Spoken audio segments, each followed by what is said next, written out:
Chapitre 3 Transcendance et universalité de l'ésotérisme.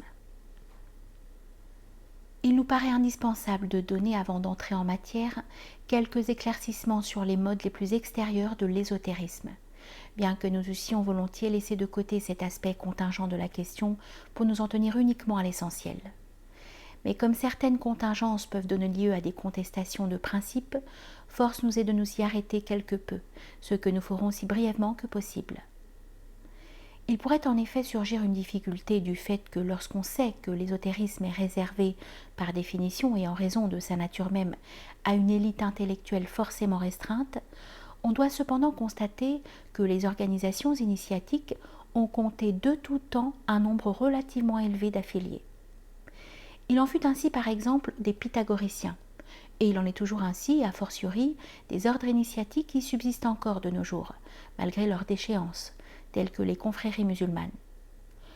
Or, lorsqu'il sera question d'organisations initiatiques très fermées, il s'agira presque toujours de branches ou de noyaux de confréries plus vastes, et non de confréries dans leur totalité, sauf des exceptions, toujours possibles dans certaines conditions particulières. L'explication de cette participation plus ou moins populaire à ce que la tradition comporte de plus intérieur et partant de plus subtil est que l'ésotérisme doit s'intégrer, pour pouvoir exister dans un monde donné, à une modalité de ce monde, ce qui met inévitablement en cause des éléments relativement nombreux de la société. De là, dans ces confréries, la distinction entre des cercles intérieurs et extérieurs, les affiliés de ces derniers ne pouvant guère avoir conscience du caractère véritable de l'organisation à laquelle ils appartiennent à un certain degré, et la considérant simplement comme une forme de la tradition extérieure qui seule leur est accessible. C'est ce qui explique, pour reprendre l'exemple des confréries musulmanes, la distinction entre les affiliés ayant simplement qualité de mutabarik, béni ou initié, et ne sortant guère de la perspective religieuse qu'ils veulent vivre avec intensité, et les affiliés d'élite, ayant qualité de salik, qui voyagent, et qui suivent la voie tracée par la tradition initiatique. Il est vrai que de nos jours, les salikoun véritables sont en nombre infime, tandis que les mutabarikoun sont beaucoup trop nombreux au point de vue de l'équilibre normal des confréries, et contribuent par leur multiple incompréhension à l'étouffement de la vraie spiritualité. Mais quoi qu'il en soit, les mutabarikoun, quand bien même ils ne peuvent comprendre la réalité transcendante de la confrérie qui les a accueillis, n'en retirent pas moins dans les conditions normales un grand bénéfice de la baraka, bénédiction ou influence spirituelle, qui les entoure et les protège dans la mesure de leur ferveur.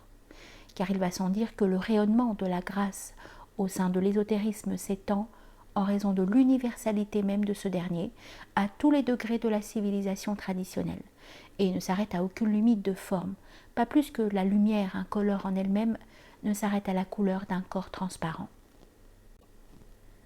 Toutefois, cette participation du peuple, c'est-à-dire d'hommes représentant la moyenne de la collectivité, à la spiritualité de l'élite, ne s'explique pas uniquement par des raisons d'opportunité, mais aussi et surtout par la loi de polarité de compensation, suivant laquelle les extrêmes se touchent. Et c'est pour cela que la voix du peuple est la voix de Dieu. Vox populi, vox Dei. Nous voulons dire que le peuple est, en tant que porteur passif et inconscient des symboles, comme la périphérie ou le reflet passif ou féminin de l'élite, qui, elle, possède et transmet les symboles en mode actif et conscient. C'est là ce qui explique aussi l'affinité curieuse et apparemment paradoxale qui existe entre le peuple et l'élite.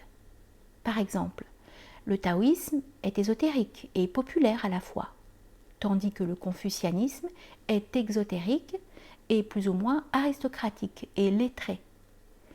Ou bien, pour prendre un autre exemple, les confréries soufiques ont toujours eu, à côté de leur aspect d'élite, un aspect populaire, en quelque sorte corrélatif. Cela parce que le peuple n'a pas seulement un aspect de périphérie, mais aussi un aspect de totalité, et que celle-ci correspond analogiquement au centre.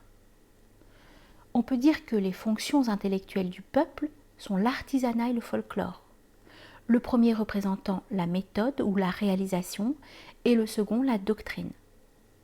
Le peuple reflète ainsi passivement et collectivement la fonction essentielle de l'élite, à savoir la transmission de l'aspect proprement intellectuel de la tradition, aspect dont le vêtement sera le symbolisme sous toutes ses formes.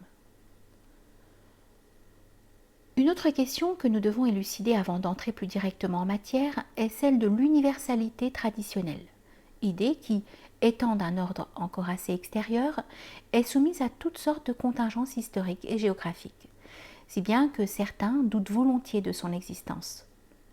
Ainsi, nous avons entendu contester quelque part que le soufisme admette cette idée. Muhyiddin ibn Arabi l'aurait nié, puisqu'il a écrit que l'islam est le pivot des autres traditions. Or, toute forme traditionnelle est supérieure aux autres sous un certain rapport, et ce rapport marque même la raison suffisante de telle forme. C'est toujours ce rapport qu'a en vue celui qui parle au nom de sa tradition. Ce qui compte, dans la reconnaissance des autres formes traditionnelles, c'est le fait, exotériquement inconcevable, de cette reconnaissance, et non le mode ou degré de celle-ci. Le Coran offre d'ailleurs le prototype de cette façon de voir. D'une part, il dit que tous les prophètes sont égaux, et d'autre part, il affirme que les uns sont supérieurs aux autres, ce qui signifie, selon le commentaire d'Ibn Arabi, que chaque prophète est supérieur aux autres par une particularité qui lui est propre, donc sous un certain rapport. Ibn Arabi était de la civilisation musulmane et devait sa réalisation spirituelle à la baraka islamique et au maître du sophisme, en un mot, à la forme islamique. Il dut donc se placer à ce point de vue, c'est-à-dire celui du rapport sur lequel cette forme comporte une supériorité vis-à-vis des autres formes. Si cette supériorité relative n'existait pas, les hindous qui sont devenus musulmans au cours des siècles n'auraient jamais eu aucune raison positive d'agir ainsi. Le fait que l'islam constitue la dernière forme du Sanatana Dharma dans ce Mahayuga, pour parler en termes hindous, implique que cette forme possède une certaine supériorité contingente sur les formes précédentes. De même, le fait que l'hindouisme est la plus ancienne forme traditionnelle actuellement vivante implique qu'il possède une certaine supériorité ou centralité par rapport aux formes postérieures. Il n'y a là bien entendu aucune contradiction, puisque les rapports à envisager sont différents de part et d'autre. De même, le fait que saint Bernard a prêché les croisades et qu'il ignorait vraisemblablement la nature réelle de l'islam ne contredit en rien sa connaissance ésotérique. Il n'y a pas lieu de se poser la question de savoir si saint Bernard comprenait ou non l'islam, mais bien plutôt celle de savoir si, en cas de contact direct et suivi avec cette forme de la révélation, il l'aurait comprise, comme l'a en effet comprise l'élite templière qui était placée dans les conditions voulues. Pour Dante non plus. Même lorsqu'on a d'excellentes raisons d'admettre qu'il plaça Mahomet en enfer pour de simples raisons d'opportunité extérieure, et que ce Mahométo était même un tout autre personnage que le prophète de l'islam. Cette question n'a pas d'importance, puisque la spiritualité d'un homme ne peut pas dépendre de connaissances historiques ou géographiques ou d'autres connaissances scientifiques du même ordre. On peut donc dire que l'universalisme des initiés est virtuel quant à ses applications possibles, et qu'il ne devient effectif que lorsque les circonstances permettent ou imposent une application déterminée. En d'autres termes, ce ne peut être qu'au contact d'une autre civilisation que cet universalisme s'actualise. Mais il n'y a là, bien entendu, aucune loi rigoureuse, et les facteurs qui détermineront chez tel initié l'acceptation de telle forme étrangère pourraient être très différents suivant les cas. Il n'est de toute évidence pas possible de définir exactement ce qui constitue un contact avec une forme étrangère, c'est-à-dire dire ce qui est suffisant pour déterminer la compréhension d'une telle forme. Nous devons répondre maintenant plus explicitement à la question de savoir quelles sont les principales vérités que l'exotérisme doit ignorer, sans toutefois devoir les nier expressément. Or, parmi les conceptions inaccessibles à l'exotérisme, la plus importante est peut-être, du moins à certains égards, celle de la gradation de la réalité universelle. La réalité s'affirme par degrés, mais sans cesser d'être une. Les degrés inférieurs de cette affirmation se trouvant absorbés par intégration ou synthèse métaphysique dans les degrés supérieurs. c'est la doctrine de l'illusion cosmique. Le monde n'est pas seulement plus ou moins imparfait et éphémère, mais il n'est même en aucune manière au regard de la réalité absolue, puisque la réalité du monde limiterait celle de Dieu qui seul est. Mais l'être lui-même, qui n'est autre que le Dieu personnel, se trouve à son tour dépassé par la divinité impersonnelle ou suprapersonnelle, le non-être dont le Dieu personnel ou l'être n'est que la première détermination à partir de laquelle se développeront toutes les déterminations secondaires qui constituent l'existence cosmique. Or, l'exotérisme ne peut admettre ni cette irréalité du monde, ni la réalité exclusive du principe divin, ni surtout la transcendance du non-être par rapport à l'être, qui est Dieu. En d'autres termes, le point de vue exotérique ne peut comprendre la transcendance de la suprême impersonnalité divine dont Dieu est l'affirmation personnelle. Ce sont là des vérités trop élevées et par là même trop subtiles et trop complexes au point de vue de l'entendement simplement rationnel, pour qu'elles soient accessibles à la majorité et susceptibles de formulations dogmatiques. Une autre idée que l'exotérisme n'admet pas est celle de l'immanence de l'intellect en tout être. Cet intellect que Maître Eckhart a défini comme incréé et incréable. Cette vérité ne peut de toute évidence s'intégrer dans la perspective exotérique, pas plus que l'idée de la réalisation métaphysique, réalisation par laquelle l'homme prend conscience de ce qui en réalité n'a jamais cessé d'être, à savoir l'identité essentielle de l'homme avec le principe divin, qui seul est réel.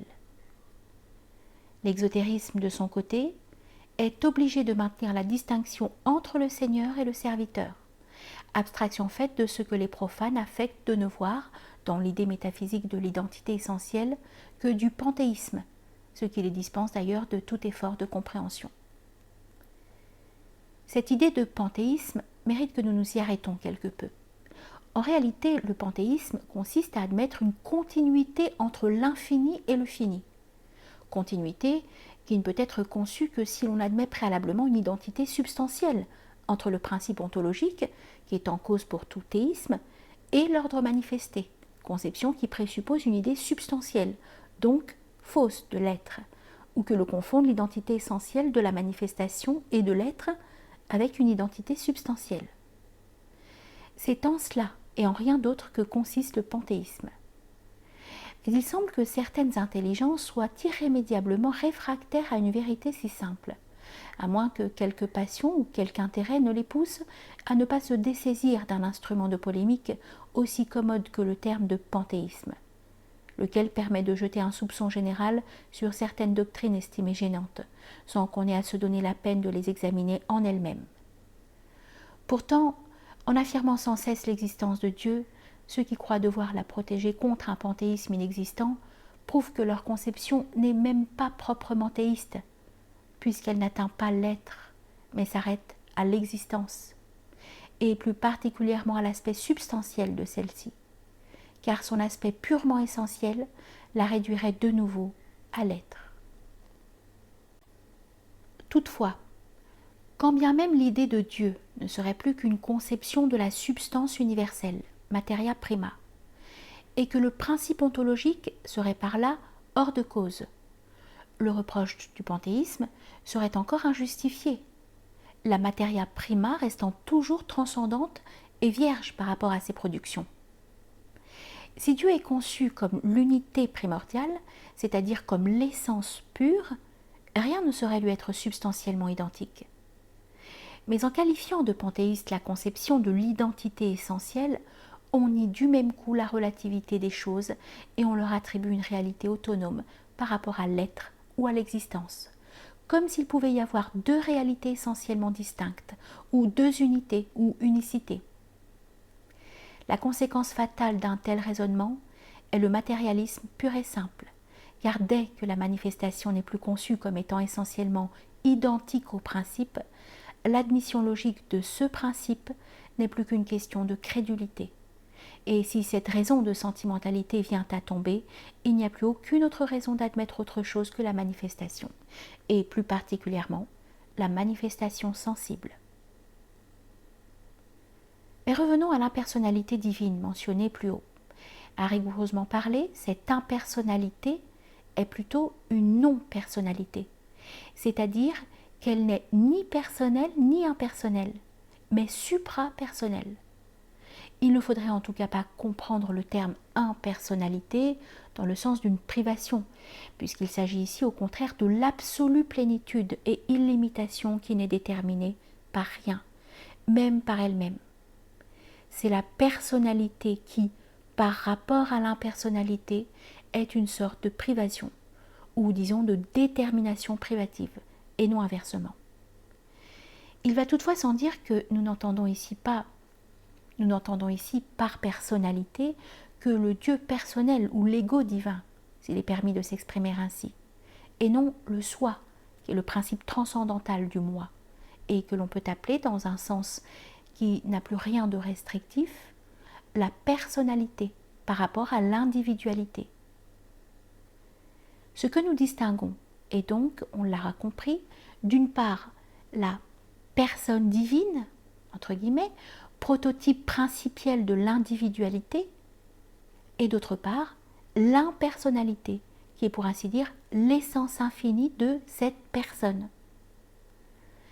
Cette distinction de la personne divine, qui manifeste un vouloir particulier dans tel monde, symboliquement unique, d'avec la réalité divine impersonnelle, qui manifeste au contraire la volonté divine essentielle et universelle à travers les formes du vouloir divin particulier ou personnel, et parfois en apparente contradiction avec lui, cette distinction, disons-nous, est tout à fait fondamentale dans l'ésotérisme, non seulement parce qu'elle l'est avant tout en doctrine métaphysique, mais aussi secondairement parce qu'elle explique l'antinomie que peut apparaître entre les deux domaines exotériques et ésotériques.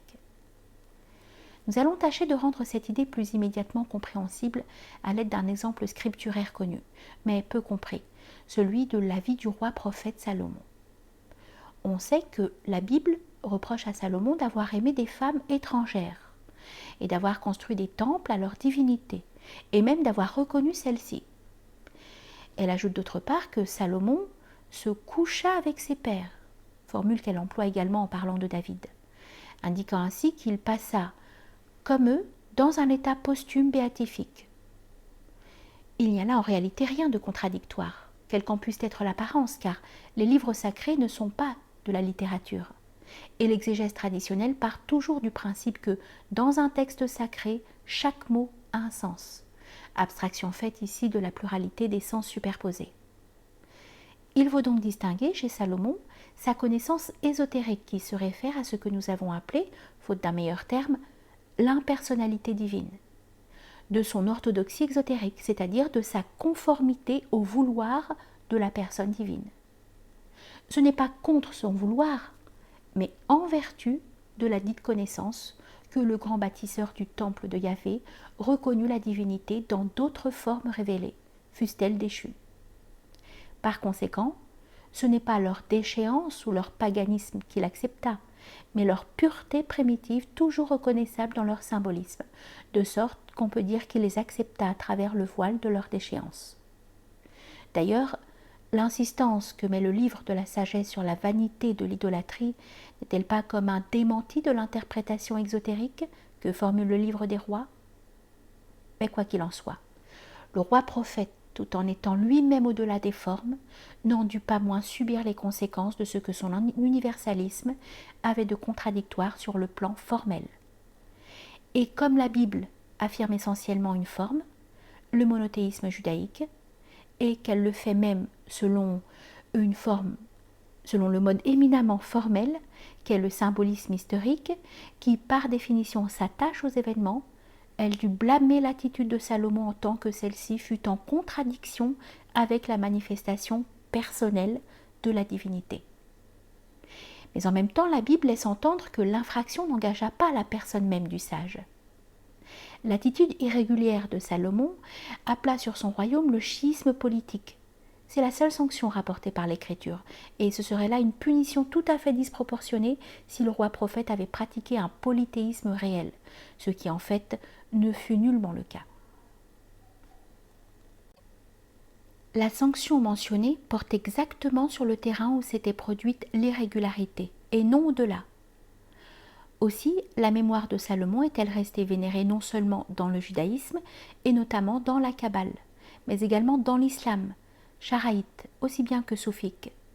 Quant au christianisme, on sait les commentaires qu'a inspirés chez un saint Grégoire de Nysse, un Théodoret, un saint Bernard et d'autres, le Cantique des Cantiques. Il nous faut encore préciser que si l'antinomie entre les deux grandes dimensions de la tradition surgit dans la Bible elle-même, qui est pourtant un livre sacré, c'est parce que le mode d'expression de ce livre, comme la forme même du judaïsme, donne la prépondérance au point de vue exotérique. On pourrait presque dire social et même politique. Non pas au sens profane bien entendu, tandis que dans le christianisme, le rapport est inverse et que dans l'islam, synthèse des génies judaïques et chrétiens, les deux dimensions traditionnelles apparaissent en équilibre. C'est pour cela que le Coran ne considère Salomon, Sayyidina Sulayman, que sous son aspect ésotérique et dans sa qualité de prophète. Mentionnons enfin un passage de la Bible où Yahvé ordonne au prophète Nathan de rapporter à David les paroles suivantes, ouvrez les guillemets. Quand tes jours seront accomplis et que tu seras couché avec tes pères, j'élèverai ta postérité après toi, celui, Salomon, qui sortira de tes entrailles, et j'affirmerai sa royauté. C'est lui qui bâtira une maison à mon nom, et j'affirmerai pour toujours le trône de son royaume. Je serai pour lui un père, et il sera pour moi un fils. S'il fait le mal, je le châtierai avec une verge d'homme et des coups de fils d'homme. Mais ma grâce ne se retirera point de lui, comme je l'ai retiré de Saul, que j'ai retiré devant toi. Fermez les guillemets. Un exemple très analogue est celui de David, dont le Coran reconnaît également la qualité de prophète, et que les chrétiens reconnaissent comme l'un des plus grands saints de l'Ancienne Alliance. Il nous semble évident qu'un saint ne peut pas commettre les péchés. Nous ne disons pas accomplir les actions que l'on reproche à David. Ce qu'il faut comprendre, c'est que la transgression, entre guillemets, que la Bible, conformément à son point de vue légal, attribue au saint roi, n'apparaît comme telle qu'en raison même de la perspective essentiellement morale, donc exotérique, qui prédomine dans ce livre sacré. Ce qui explique d'ailleurs l'attitude paulinienne, ou plutôt celle du christianisme en général envers le judaïsme, le point de vue du christianisme étant éminemment intérieur. Tandis que l'impécance des prophètes, affirmée entre autres par le Coran, est au contraire une réalité plus profonde que celle que le point de vue moral permet d'atteindre. Ésotériquement, la volonté de David d'épouser Bethsabée ne pouvait être une transgression, car la qualité de prophète ne s'attache qu'à des hommes libres de passion, quelles que puissent être les apparences dans certains cas. Ce qu'il faut discerner avant tout dans le rapport entre David et Bethsabée, c'est une affinité ou un complémentarisme cosmique et providentiel, dont le fruit et la justification fut Salomon, celui que Yahvé aima. L'avènement de ce second roi prophète fut comme une confirmation divine et une bénédiction de l'union entre David et Bethsabée. Or Dieu ne sanctionne et ne récompense pas un péché. Selon Muhyiddin ibn Arabi, Salomon fut pour David même bien plus qu'une récompense. Ouvrez les guillemets. Salomon était le don d'Allah à David, conformément à la parole divine, et nous fîmes don à David de Salomon. Or on reçoit un cadeau par faveur, non pas comme récompense d'un mérite. C'est pour cela que Salomon est la grâce surabondante et la preuve patente et le coup terrassant. Fermez les guillemets. Mais considérons maintenant le récit en ce qui concerne Uri, le Héthéen. Ici, non plus la façon d'agir de David ne doit pas être jugée selon le point de vue moral, car sans même parler de ce que la mort héroïque face à l'ennemi n'est rien moins que préjudiciable aux fins dernières d'un guerrier, et que lorsqu'il s'agit d'une guerre sainte, comme celle des Israélites, une telle mort a même un caractère sacrificiel immédiat. Le mobile de cette façon d'agir ne pouvait être qu'une intuition prophétique. Cependant, Le choix de Bethsabée et l'envoi d'Uri à la mort, bien que cosmologiquement et providentiellement justifiés, ne s'en heurtèrent pas moins à la loi exotérique, et David, tout en bénéficiant par la naissance de Salomon de ce que sa façon d'agir avait d'intrinsèquement légitime, eut à supporter les conséquences de ce heurt. Mais précisément que ce heurt trouve son écho dans les psaumes, livre sacré parce que parole divine, et l'existence de ce livre prouve du reste que David était prophète, montre encore que les actions de David, si elles comportent un aspect négatif dans une dimension extérieure, ne constituent pourtant pas des péchés en elles-mêmes. On pourrait même dire que Dieu les a inspirés en vue de la révélation des psaumes qui devaient chanter d'un chant divin immortel, non seulement les souffrances et la gloire de l'âme en quête de Dieu, mais aussi les souffrances et la gloire du Messie. La façon d'agir de David n'a de toute évidence pas été sous tout rapport contraire au vouloir divin, car Dieu n'a pas seulement pardonné à David, pour employer le terme quelque peu anthropomorphique de la Bible, mais ne lui a même pas enlevé au préalable Bethsabée, qui fut pourtant la cause et l'objet du péché. Et encore, Dieu n'a non seulement pas enlevé à David cette femme, mais il a même confirmé leur union en leur faisant don de Salomon. Et s'il est vrai que chez David, comme aussi chez Salomon, l'irrégularité extérieure, c'est-à-dire simplement extrinsèque, de certaines actions provoque un choc en retour, il importe de reconnaître que celui-ci se limite strictement au domaine des faits terrestres.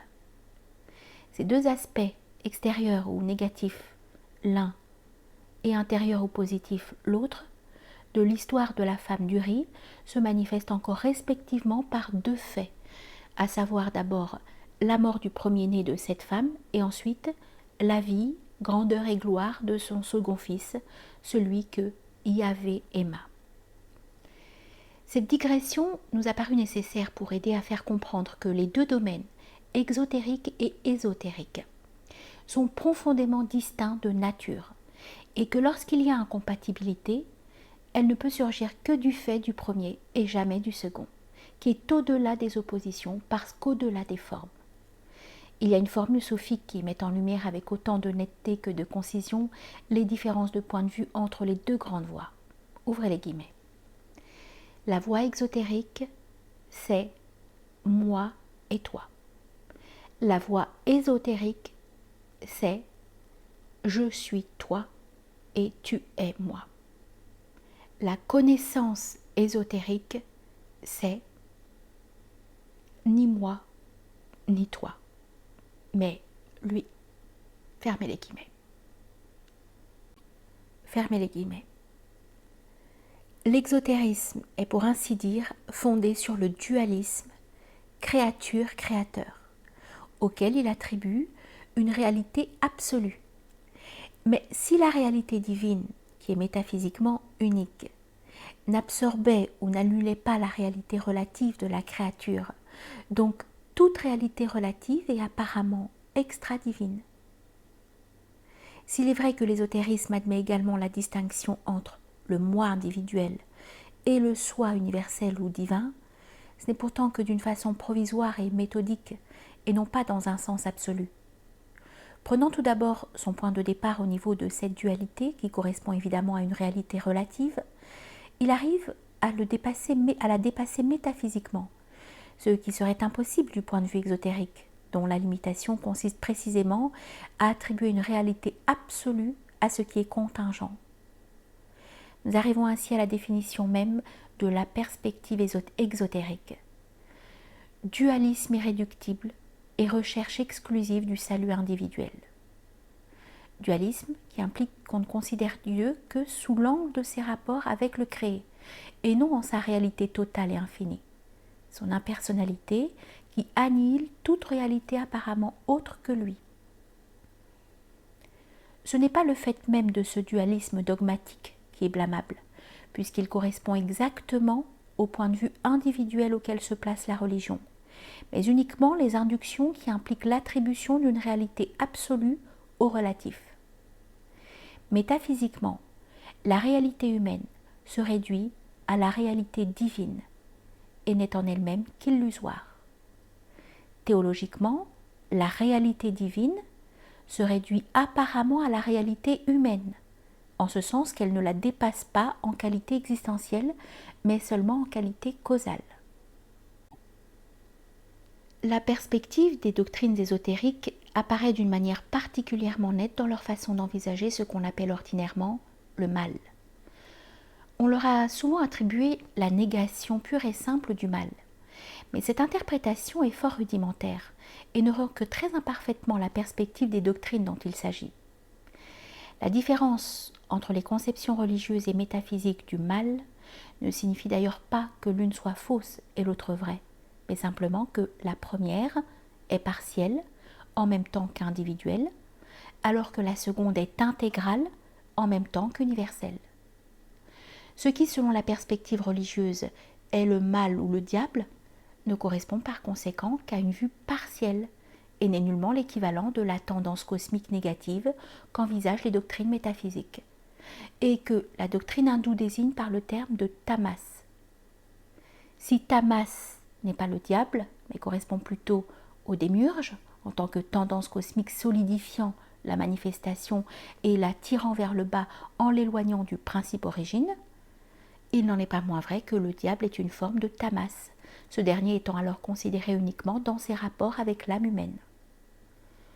L'homme étant un être individuel conscient, la tendance cosmique en question prend à son contact nécessairement un aspect individuel et conscient, personnel selon l'expression courante.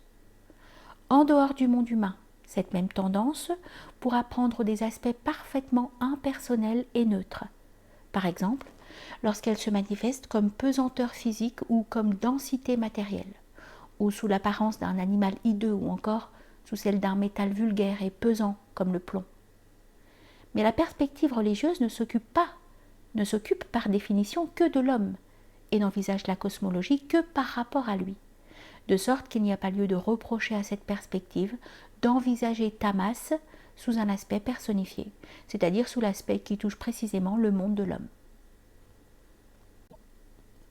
Si donc l'ésotérisme semble nier le mal, ce n'est pas qu'il ignore ou refuse de connaître la nature des choses telle qu'elle est en réalité. Bien au contraire, il la pénètre entièrement, et c'est pour cela qu'il lui est impossible d'isoler de la réalité cosmique l'un ou l'autre des aspects de celle-ci, et d'envisager l'un d'eux au seul point de vue de l'intérêt individuel humain. Il est trop évident que la tendance cosmique dont le diable est la personnification quasi humaine n'est pas un mal, puisque c'est cette tendance qui, par exemple, condense les corps matériels et que si elle venait à disparaître, supposition qui est en elle-même absurde, tous les corps ou composés physiques et psychiques se volatiliseraient instantanément. L'objet le plus sacré a donc besoin de la dite tendance pour pouvoir exister matériellement. Et personne n'oserait prétendre que la loi physique qui condense la masse matérielle d'une hostie, par exemple, est une force diabolique ou un mal à un point de vue quelconque. Or, c'est en raison de ce caractère neutre, c'est-à-dire indépendant de la distinction d'un bien et d'un mal, de la tendance démiurgique que les doctrines ésotériques, qui ramènent toute chose à sa réalité essentielle, semblent nier ce qu'on appelle humainement le mal. On pourrait toutefois se demander quelles conséquences entraîne pour l'initié une telle conception non morale, nous ne disons pas immorale, du mal. À cela nous répondrons que le péché se trouve remplacé dans la conscience de l'initié et partant dans sa vie par la dissipation, c'est-à-dire par tout ce qui est contraire à la concentration spirituelle, ou disons à l'unité. Il va sans dire qu'il s'agit là avant tout d'une différence de principe et aussi de méthode, et que cette différence n'intervient pas de la même façon chez tous les individus. D'ailleurs, ce qui moralement est péché est presque toujours dissipation au point de vue initiatique. Cette concentration ou tendance à l'unité, tawhid, devient dans l'islam exotérique la foi en l'unité de Dieu. La plus grande transgression consiste à associer d'autres divinités à Allah, ce qui chez l'initié, le faqir, aura une portée universelle en ce sens que toute affirmation purement individuelle sera entachée de cet aspect de fausse divinité. Et si le plus grand mérite, au point de vue religieux, est la profession sincère de l'unité divine, le faqir la réalisera selon un mode spirituel, donc conformément à un sens qui embrasse tous les ordres de l'univers. Et ce sera précisément par la concentration de tout son être sur la seule réalité divine.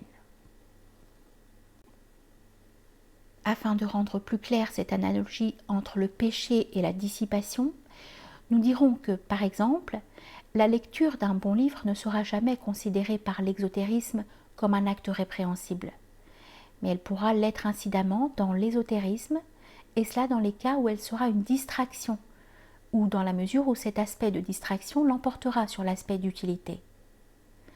Inversement, une chose qui sera à peu près toujours considérée comme une tentation par la morale religieuse, donc comme une voie vers le péché et partant comme le début de celui-ci, pourra dans l'ésotérisme jouer parfois un rôle tout opposé, dans la mesure où cette chose sera non pas une dissipation, pécheresse ou non, mais au contraire un facteur de concentration en vertu de l'intelligibilité immédiate de son symbolisme. Il y a même des cas, dans le tantrisme par exemple, ou dans certains cultes de l'Antiquité, où des faits qui en eux-mêmes seraient des péchés, non seulement selon telle morale religieuse, mais aussi selon la législation de la civilisation au sein de laquelle ils se produisent, servent de support d'intellection, ce qui présuppose une forte prédominance de l'élément contemplatif sur l'élément passionnel. Or, une morale religieuse n'est jamais faite à l'intention des seuls contemplatifs, mais à celle de tous les hommes. On aura compris qu'il ne s'agit nullement de déprécier la morale, qui est une institution divine, mais le fait qu'elle est telle n'empêche pas qu'elle soit limitée. Il ne faut jamais perdre de vue que dans la plupart des cas, les lois morales deviennent, en dehors de leur domaine ordinaire, des symboles et par conséquent des véhicules de connaissance. Toute vertu marque en effet une conformité à une attitude divine, entre guillemets, donc un mode indirect et quasi existentiel de la connaissance de Dieu. Ce qui revient à dire que si l'on peut connaître un objet sensible par l'œil, on ne peut connaître Dieu que par l'être. Pour connaître Dieu, il faut lui ressembler, c'est-à-dire conformer le microcosme au métacosme divin, et par conséquent aussi au macrocosme, comme nous l'enseigne expressément la doctrine hésiéchiaste. Cela dit, nous tenons à souligner avec force que l'amoralité de la position spirituelle est une super-moralité plutôt qu'une non-moralité. La morale, au sens le plus large du mot, est en son ordre le reflet de la vraie spiritualité, et elle doit être intégrée, en même temps que les vérités partielles ou erreurs partielles, dans l'être total. En d'autres termes, de même que l'homme le plus saint n'est jamais tout à fait libéré de l'action sur cette terre, puisqu'il a un corps, il n'est jamais non plus tout à fait libéré de la distinction d'un bien et d'un mal, puisqu'elle s'insinue forcément en toute action. Avant d'envisager la question de l'existence même du mal, nous ajouterons ceci. On pourrait, sinon définir, du moins décrire d'une certaine façon, les deux grandes dimensions traditionnelles, l'exotérisme et l'ésotérisme, en caractérisant le premier à l'aide des termes morale, action, mérite, grâce, et le second à l'aide des termes symbolisme, concentration, connaissance, identité. Ce que nous commenterons ainsi, l'homme passionnel s'approchera de Dieu moyennant l'action dont le support sera une morale. L'homme contemplatif, par contre, s'unira à son essence divine moyennant la concentration dont le support sera un symbolisme, ce qui n'exclut naturellement pas l'attitude précédente dans les limites qui lui sont propres. La morale est un principe d'action, donc de mérite, tandis que le symbolisme est un support de contemplation et un moyen d'intellection. Le mérite qui se gagne par un mode d'action a pour but la grâce de Dieu, tandis que le but d'intellection, de l'intellection, dans la mesure où l'on peut encore la séparer de celui-ci, sera l'union ou l'identité avec ce que nous n'avons jamais cessé d'être dans notre essence existentielle et intellectuelle. En d'autres termes, ce but suprême est la réintégration de l'homme dans la divinité, du contingent dans l'absolu, du fini dans l'infini. La morale en tant que telle n'a de toute évidence aucun sens en dehors du domaine relativement très restreint de l'action et du mérite, et n'atteint donc en aucune façon des réalités telles que le symbolisme, la contemplation, l'intellection, l'identité par la connaissance. Pour ce qui est du moralisme, qu'il ne faut pas confondre avec la morale, il n'est que la tendance de substituer le point de vue moral à tout autre point de vue. Il en résulte, du moins dans le christianisme, une sorte de parti pris ou de suspicion à l'égard de tout ce qui a un caractère agréable, et l'erreur de croire que toutes les choses agréables ne sont qu'agréables et rien d'autre. On oublie alors que la qualité positive et partant la valeur symbolique et spirituelle d'une telle chose peut compenser largement, chez le vrai contemplatif, l'inconvénient de flatter transitoirement la nature humaine. Car toute qualité positive s'identifie essentiellement, mais non pas existentiellement, à une qualité ou perfection divine qui en est le prototype éternel et infini. S'il peut y avoir, dans toutes ces considérations qui précèdent, quelques apparences de contradiction, elle est due au fait que nous avons envisagé la morale d'une part en tant que telle, c'est-à-dire en tant qu'opportunité sociale ou psychologique, et d'autre part en tant qu'élément symbolique, donc en sa qualité de support d'intellection. Sous ce dernier rapport, l'opposition de la morale et du symbolisme, ou de l'intellectualité, n'a évidemment plus de sens. Maintenant, pour ce qui est du problème de l'existence même du mal, le point de vue religieux n'y répond que d'une façon indirecte et en quelque sorte évasive, en affirmant que la volonté divine est insondable et que de tout mal doit sortir finalement un bien. Or, cette seconde proposition n'explique pas le mal. Et quant à la première, dire que Dieu est insondable signifie que nous ne pouvons pas résoudre quelque apparence de contradiction dans ses façons d'agir. Ésotériquement, le problème du mal se réduit à deux questions. Premièrement, pourquoi le créer implique-t-il nécessairement l'imperfection? Et deuxièmement, pourquoi le créer existe-t-il? À la première de ces questions, il faut répondre que s'il n'y avait pas d'imperfection dans la création, rien ne distinguerait cette dernière du Créateur. Ou en d'autres termes, elle ne serait pas l'effet ou la manifestation, mais la cause ou le principe. Et à la seconde question, nous répondrons que la création ou manifestation est rigoureusement impliquée dans l'infinité du principe, en ce sens qu'elle en est comme un aspect ou une conséquence, ce qui revient à dire que si le monde n'existait pas, l'infini ne serait pas l'infini.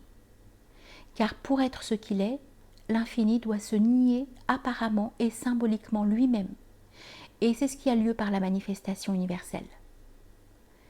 Le monde ne peut pas ne pas exister, puisqu'il est un aspect possible, donc nécessaire, de l'absolue nécessité de l'être. L'imperfection, elle non plus, ne peut pas ne pas exister, puisqu'elle est un aspect de l'existence même du monde. L'existence du monde se trouve rigoureusement impliquée dans l'infinité du principe divin, et de même, l'existence du mal est impliquée dans l'existence du monde. Dieu est toute bonté, et le monde en est l'image. Mais comme l'image ne saurait par définition être ce qu'elle représente, le monde doit être limité par rapport à la bonté divine, d'où l'imperfection dans l'existence. Les imperfections ne sont pas autre chose par conséquent que des sortes de fissures dans l'image de la toute-puissance divine. Et de toute évidence, elles ne proviennent pas de cette perfection, mais du caractère nécessairement relatif ou secondaire de l'image.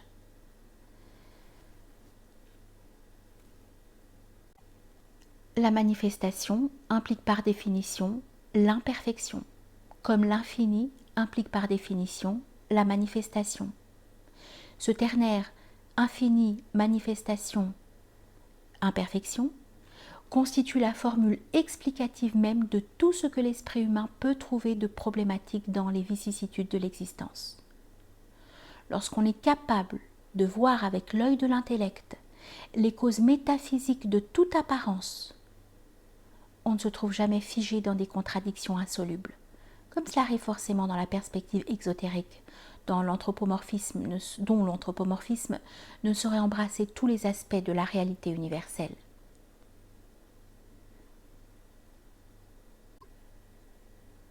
Un autre exemple de l'impuissance de l'esprit humain livré à ses seules ressources est le problème de la prédestination. Or, cette idée de prédestination ne traduit pas autre chose, dans le langage de l'ignorance humaine, que la connaissance divine qui, elle, englobe dans sa parfaite simultanéité toutes les possibilités sans restriction aucune. En d'autres termes, si Dieu est omniscient, il connaît les choses futures, ou plutôt qui paraissent telles aux êtres limités par le temps. Si Dieu ne connaissait pas ces choses, il ne serait pas omniscient. Du moment qu'il les connaît, elles apparaissent comme prédestinées par rapport à l'individu. La volonté individuelle est libre dans la mesure où elle est réelle. Si elle n'était à aucun degré et en aucune façon libre, elle serait irréalité pure et simple, donc néant. Et en effet, au regard de la liberté absolue, elle n'est que cela, ou plutôt, elle n'est en aucune façon. Au point de vue individuel pourtant, qui est celui des êtres humains, la volonté est réelle, et cela dans la mesure où il participe à la liberté divine, dont la liberté individuelle tire toute sa réalité en vertu du rapport causal. Il résulte de là que la liberté, comme toute qualité positive, est divine en tant qu'elle-même, et humaine en tant qu'elle n'est pas parfaitement elle-même. De même qu'un reflet du soleil est identique à celui non pas en tant que reflet, mais en tant que lumière. La lumière étant une et indivisible dans son essence. On pourrait exprimer la liaison métaphysique entre la prédestination et la liberté en comparant cette dernière à un liquide qui épouse toutes les sinuosités d'un moule, celui-ci représentant la prédestination. Le mouvement du liquide équivaut alors à l'exercice libre de notre volonté. Si nous ne pouvons pas vouloir autre chose que ce qui nous est prédestiné, cela n'empêche pas notre volonté d'être ce qu'elle est, c'est-à-dire une participation relativement réelle à son prototype universel. Et c'est précisément cette participation qui fait que nous éprouvons et vivons notre volonté comme libre.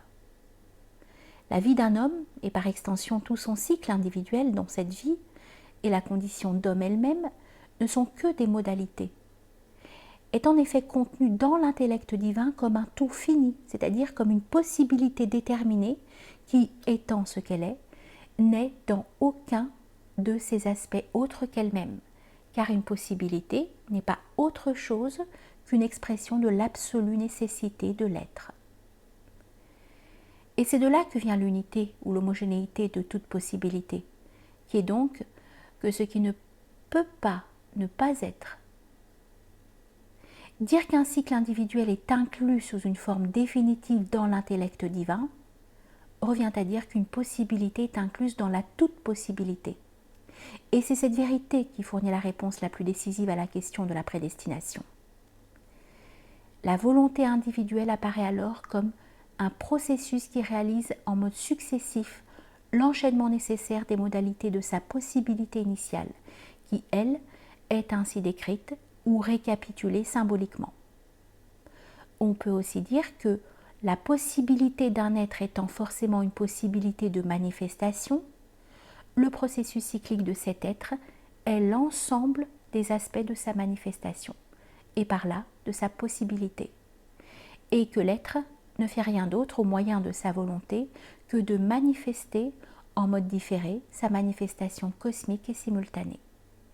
En d'autres termes, l'individu retrace d'une manière analytique sa possibilité synthétique et primordiale qui, elle, a sa place inéluctable, parce que nécessaire, dans la hiérarchie des possibilités. Et la nécessité de chaque possibilité est fondée métaphysiquement, nous l'avons vu, sur l'absolue nécessité de la toute-possibilité divine. Pour concevoir l'universalité de l'ésotérisme, qui n'est autre que celle de la métaphysique, il importe avant tout de comprendre que le moyen ou l'organe de la connaissance métaphysique est lui-même d'ordre universel et non d'ordre individuel comme la raison.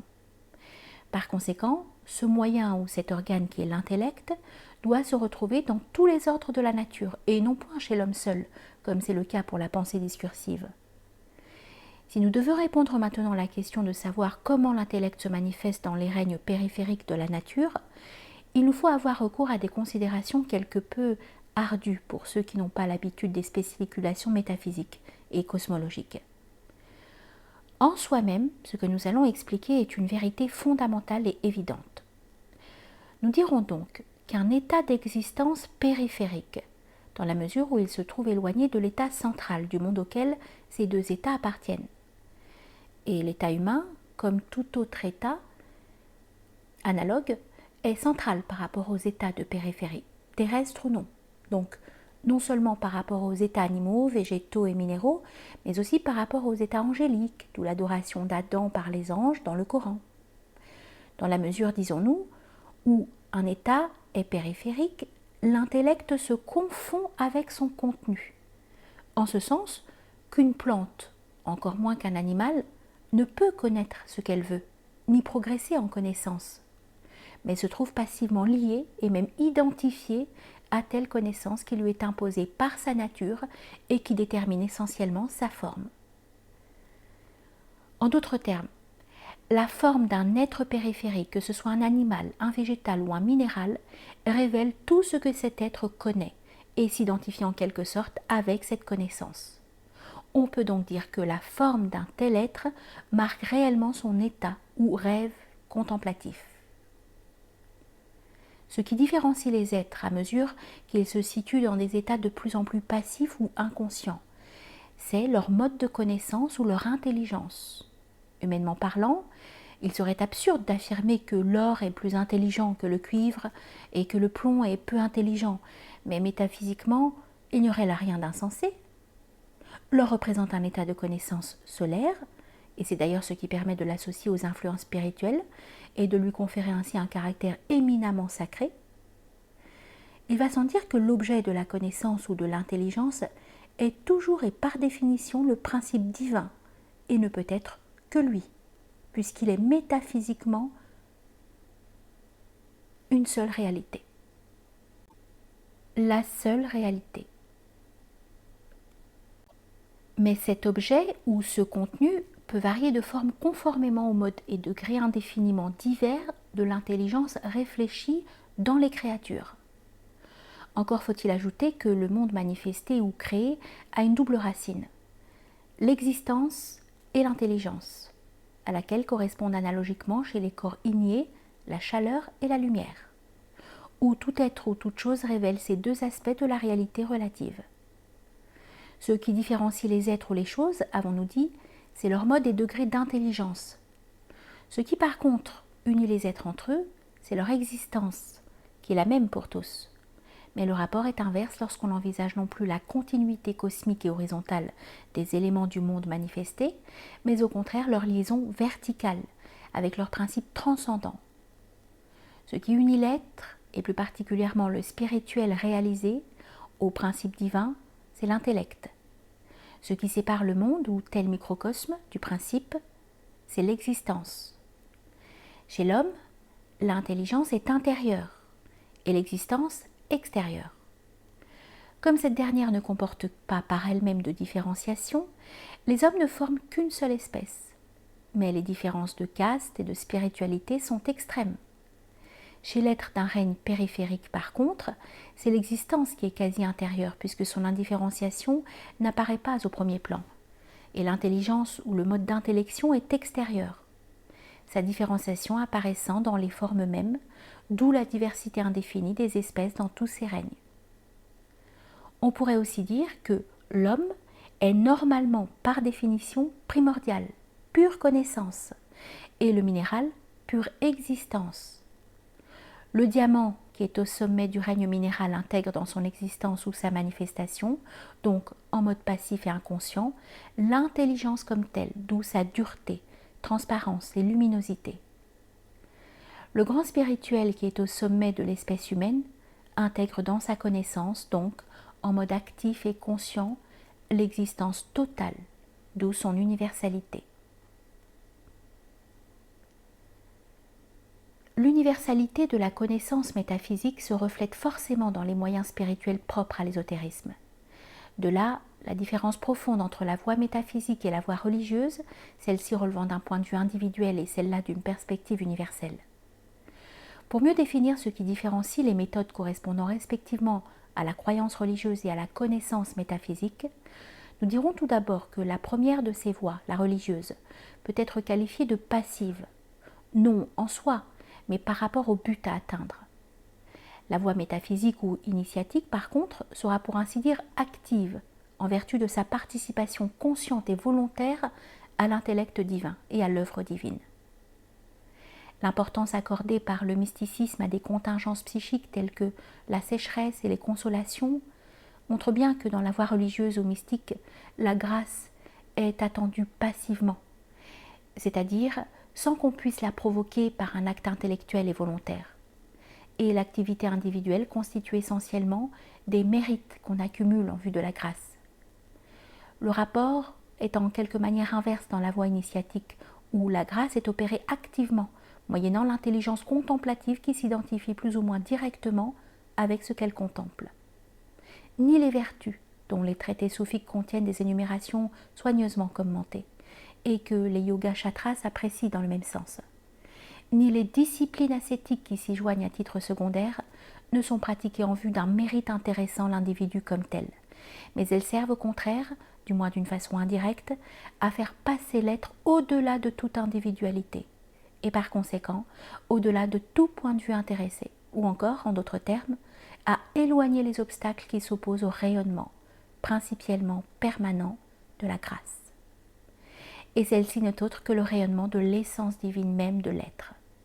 Par contre, la mortification du mystique a par définition un caractère de pénitence qu'on ne saurait avoir celle de l'initié, que ne saurait avoir celle de l'initié. Celui-ci se purifie en premier lieu par la vision intellectuelle du divin, ou par le feu de la connaissance, comme disent les hindous. Et la mortification, chez lui, aura presque toujours un caractère purement privatif, servira précisément à éloigner, nous l'avons dit, les entraves qui obscurcissent dans l'âme l'éclat du rayon divin. Devant ce rayon, qui est la connaissance transcendante, le monde et ses attraits se retirent progressivement, comme la neige fond au soleil.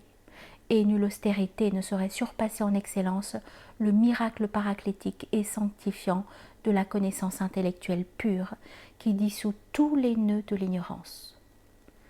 On retrouve d'ailleurs cette perspective dans le christianisme primitif. La vertu chrétienne n'était point comme celle de l'ancienne loi, un mérite en vue de se justifier devant Dieu, mais au contraire une réponse à la grâce divine déjà présente par la foi, ou une attitude conforme à cette présence, ou encore un moyen de ne pas perdre cette grâce. La pureté de la vie chrétienne était par conséquent beaucoup plus près de l'état d'innocence adamique d'avant la chute que de la pénitence d'Adam après son expulsion du paradis. Mais ce qui caractérise sans doute le plus visiblement les voies initiatiques et mystiques, c'est le fait que l'état de submersion spirituelle, le samadhi hindou et le hal soufique de la voie initiatique, peut et doit être obtenu grâce à une connaissance et un acte volontaire, ce qui présuppose bien entendu qu'on ait atteint un degré, maqam, qui rend possible une communication consciente avec la réalité divine. Tandis que c'est au contraire l'impossibilité de provoquer volontairement un état mystique qui entre essentiellement dans la définition de cet état. Il y a là une différence de principe, mais non pas une différence absolue, car tout ce que nous avons dit de l'une des deux voies se retrouve aussi analogiquement et selon un mode approprié dans l'autre. Mais ce qui importe précisément, c'est de savoir que la différence de principe existe et qu'il serait vain de vouloir la nier. Il ressort de tout ce que nous venons d'exposer que dans la voie initiatique, le mérite, à savoir les bonnes œuvres et les pénitences, se trouve remplacé par la concentration intellectuelle, inexistante dans le mysticisme, sur l'absolue réalité qui est l'essence divine de l'homme, et dont celui-ci doit prendre conscience par cette concentration jusqu'à identification totale. Ceci ne signifie certes pas que les œuvres et les sacrifices n'aient point de place dans la vie de l'initié, mais plutôt qu'il leur donne une autre portée que ne le fait le mystique, en ce sens que tout acte tend chez lui à affirmer ou réaliser l'unité, soit directement, soit indirectement. L'opposition paulinienne de la foi et de la loi n'a pas d'autre sens au fond que l'opposition de la concentration contemplative et du mérite moral.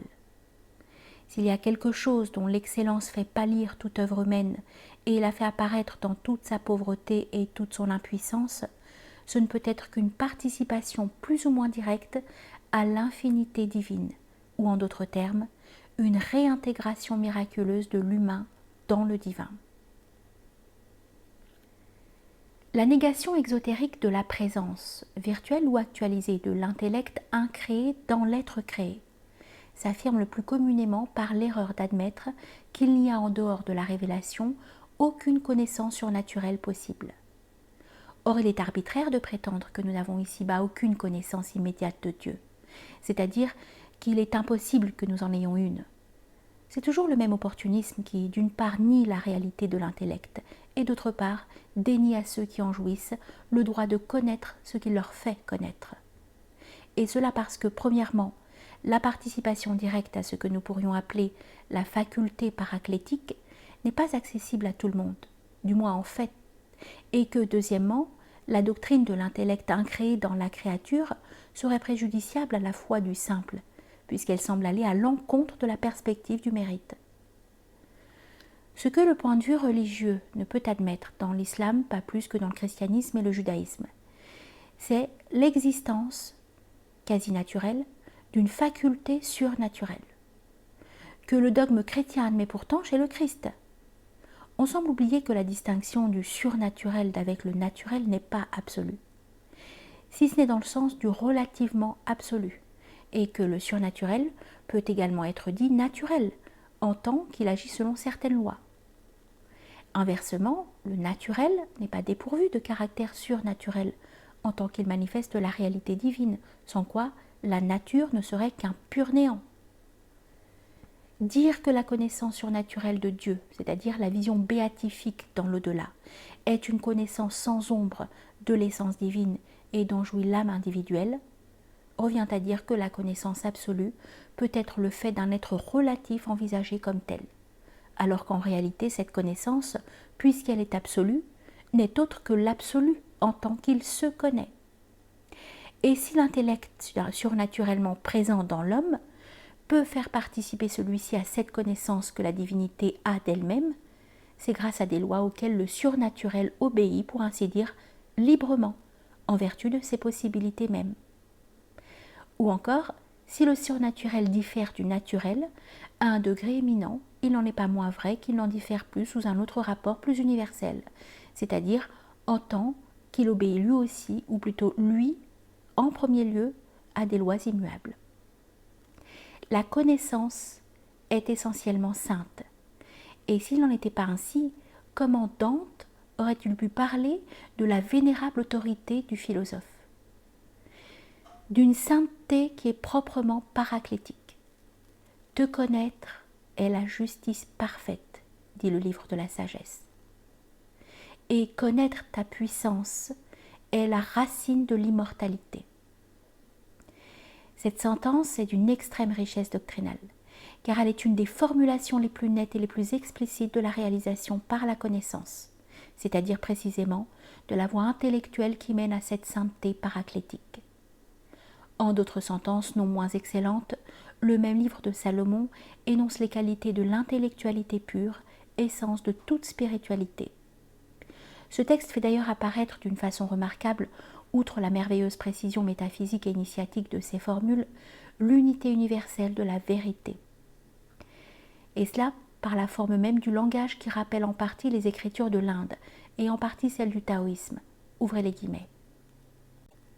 En elle, la sagesse, en effet, il y a un esprit intelligent, saint, unique, multiple, immatériel, actif, pénétrant, sans souillure, infaillible, impassible, aimant le bien, sagace, ne connaissant pas d'obstacles, bienfaisant, bon pour les hommes, immuable, assuré, tranquille, tout-puissant, surveillant tout, pénétrant tous les esprits, les intelligents, les purs et les plus subtils. Car la sagesse est plus agile que tout mouvement. Elle pénètre et s'introduit partout à cause de sa pureté. Elle est le souffle de la toute-puissance de Dieu, une pure émanation de la gloire du Tout-Puissant. Aussi, rien de souillé ne peut tomber sur elle. Elle est le resplendissement de la lumière éternelle, le miroir sans tache de l'activité de Dieu et l'image de sa bonté. Étant unique, elle peut tout. Restant la même, elle renouvelle tout. Se répandant à travers les âges dans les âmes saintes, elle en fait des amis de Dieu et des prophètes. Dieu, en effet, n'aime que celui qui habite avec la sagesse, car elle est plus belle que le soleil et que la disposition des étoiles. Comparée à la lumière, elle l'emporte sur elle, car la lumière fait place à la nuit, mais le mal ne prévaut pas contre la sagesse. La sagesse atteint avec force d'un bout du monde à l'autre et dispose tout avec douceur. Fermez les guillemets. Il nous reste à prévenir une objection fréquemment formulée. Certains accusent volontiers d'orgueil l'intelligence transcendante consciente d'elle-même, comme si le fait qu'il y a des sots qui se croient intelligents devait empêcher les sages de savoir ce qu'ils savent. L'orgueil intellectuel ou autre n'est possible que chez l'ignorant qui ne sait pas qu'il n'est rien, de même que l'humilité, du moins dans l'acception purement psychologique du terme, n'a de sens que pour celui qui croit être ce qu'il n'est pas. Ceux qui veulent expliquer tout ce qui les dépasse par de l'orgueil, qui dans leur esprit fait pendant au panthéisme, ignorent manifestement que si Dieu a créé telles âmes pour être connues et réalisées par elles et en elles, les hommes n'y sont pour rien et ne peuvent rien y changer. La sagesse existe parce qu'elle correspond à une possibilité, celle de la manifestation humaine de la science divine. Ouvrez les guillemets. Elle est le souffle de la puissance de Dieu, une pure émanation de la gloire du Tout-Puissant. Aussi, rien de souillé ne peut tomber sur elle. La lumière fait place à la nuit, mais le mal ne prévaut pas contre la sagesse. Fermez les guillemets.